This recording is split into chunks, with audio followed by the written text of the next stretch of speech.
Greenland, the world's largest island, a land of untamed beauty, vast resources, and strategic significance.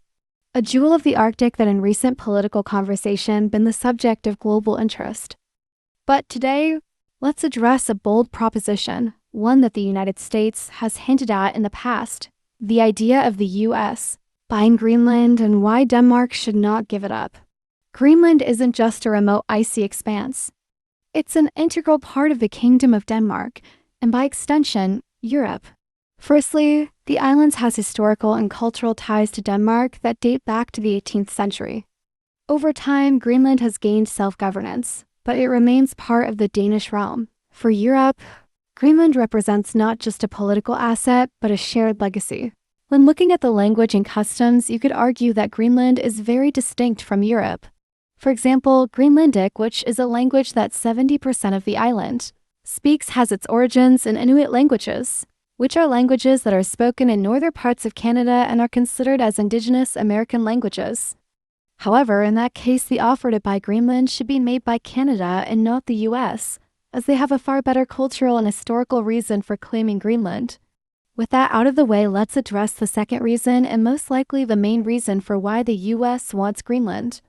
And that is, it's a treasure trove of untapped natural resources, rare earth minerals, oil and gas reserves that could fuel industries for generations. If the resources in Greenland could be extracted, then those resources would boost almost every commercial and manufacturing sector of the country and would allow the nation to remain competitively viable in the future, and less reliant on imports for certain manufacturing and industrial projects. This is obviously something that US wants, as they don't want to be reliant on countries like China or Mexico for various mineral and metal imports. But the same advantages that the US would gain from Greenland would also benefit Europe. In fact, all of Europe would gain a lot more from keeping Greenland in the long run, as unlike the US, Europe does not have the same negotiate power on the global stage as countries like China or the US have.